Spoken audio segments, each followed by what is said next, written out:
سب سے پہلے مختصر طور پہ یہ سمجھ لیجئے کہ کنٹرولڈ نیچرل لینگویجز ہیں کیا. What are controlled natural languages اور CNLs شارٹ فارم میں کنٹرولڈ نیچرل لینگویجز کو کہیں گے. CNLs are subset of natural languages that are obtained by restricting the grammar and vocabulary. G. The grammar and vocabulary in order to reduce or eliminate ambiguity and complexity. یعنی کہ CNLs جو ہیں وہ سب set ہیں بولی جانے والی زبانوں کا، یعنی کہ قدرتی طور پر مختلف علاقوں میں مختلف زبانیں بولی جاتی ہیں، یہ انہی کا سب سیٹ ہے. that are obtained by restricting the grammar and vocabulary، جو کہ ترتیب دی گئی ہیں، تخلیق دی گئی ہیں،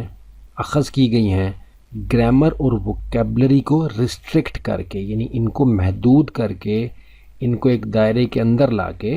جو ضروری ووکیبلری اور گرامر ہے اس کو سمیٹ کے ایک دائرے کے اندر لے آئے، اور جو نئی زبان سیکھنے والے ہیں ان کو یہ طریقہ کار دے دیا، یہ سب سیٹ دے دیا کسی بھی زبان کا کہ آپ اس کو پہلے سیکھیں، جس میں کہ گرامر اور ووکیبلری جو ہے وہ ریسٹرکٹڈ ہے، محدود ہے، اس کو ایک دائرے کے اندر قید کر دیا گیا ہے تاکہ سیکھنے والے آسانی سے اس کو سیکھ سکیں. ان آرڈر ٹو ریڈیوس اور ایلیمینیٹ، کم کرنے یا بالکل ختم کرنے کے لیے کیا چیز؟ ایمبیگوٹی، یعنی جو ابہام اور جو پریشانی آپ کو ہوتی ہے، اور کمپلیکسٹی، یعنی جو پیچیدگی آپ کو دیکھنی پڑتی ہے، یعنی پریشانی کو، اس پیچیدگی کو، اس مشکل کو جو کہ کوئی بھی زبان سیکھنے کے لیے آپ کو ہوتی ہے، کوئی بھی دنیا کی زبان ہو. ہم یہاں بات انگریزی کی کر رہے ہیں لیکن یہ اپلائی ہوگا دنیا کی ہر زبان کے اوپر، حتیٰ کہ عربی زبان کے اوپر بھی. لیکن جیسا کہ ہم نے پہلے ذکر کیا کہ قرآن اور حدیث کی عربی جو اصل علم والی عربی ہے اس پر یہ اصول اور قاعدہ اپلائی نہیں ہوگا. وہ اساتذہ سے ہی پڑھنے والی ہے اور باقاعدہ حدود اور قیود کے ساتھ پڑھنے والی ہے، صرف نحو کے ساتھ پڑھنے والی ہے. لیکن بول چال کی عربی کے اوپر بھی یہی اصول اپلائی ہوتا ہے کہ کنٹرولڈ نیچرل لینگویجز کے حوالے سے جو اس زبان کا جو سب سیٹ ہوگا، یعنی دنیا کی کوئی بھی زبان ہوگی اس کا یہ جو سب سیٹ ہوگا، جس میں کہ محدود کیا گیا ہوگا گرامر کو اور ووکیبلری یعنی ذخیرہ الفاظ کو، اس لیے تاکہ نئے سیکھنے والے بغیر کسی مشکل، پریشانی، ابہام، پیچیدگی سے بچتے ہوئے اس زبان کو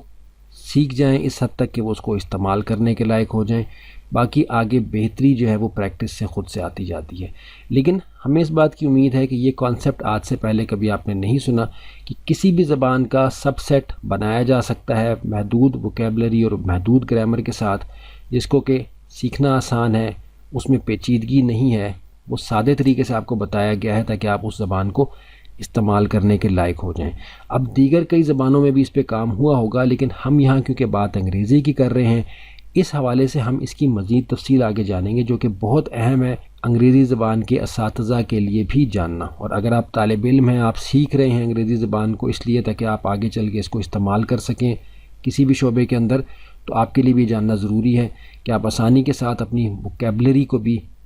اس حد تک لے جا سکتے ہیں کہ آپ کو پھر آگے کوئی مشکل انشاءاللہ پیش نہیں آئے گی، اور سیکھنے کا عمل آپ کے مشق کرنے، پریکٹس کرنے، اس چیز کو استعمال کرنے کے دوران خود سے ہوتا جائے گا. وہ ذخیرہ الفاظ آپ کے شعبے کے لحاظ سے بڑھتا جائے گا. مثال کے طور پہ اگر آپ کا شعبہ ایجوکیشن کا ہے، درس و تدریس کا ہے، یا آپ انجینئر ہیں، یا آپ ڈاکٹر ہیں، یا آپ تجارت کے پیشے سے وابستہ ہیں، تو اپنے شعبے کے لحاظ سے جو ووکیبلری ہوگی، جو ذخیرہ الفاظ ہوگا، جو الفاظ استعمال کرنے کے ہوں گے،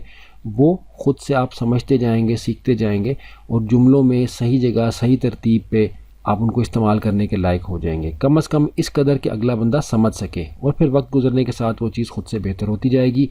یہ نقطہ اہم تھا، اس لیے ہم نے اس کو سمجھانے میں کچھ تھوڑا سا وقت لگایا. اب آگے چل کے ہم ان سب سیٹس کو دیکھتے ہیں. کنٹرولڈ نیچرل لینگویج کے کانسیپٹ کے زیر اثر جو انگریزی زبان کے حوالے سے جو کام ہوا ہے، ذخیرہ الفاظ کے جو مجموعے دستیاب ہیں ان کی کیا حیثیت ہے، کیا بیک گراؤنڈ ہے، کیا اس کے تاریخی حوالے ہیں، یہ آگے چل کے ہم نے دیکھنا ہے انشاءاللہ.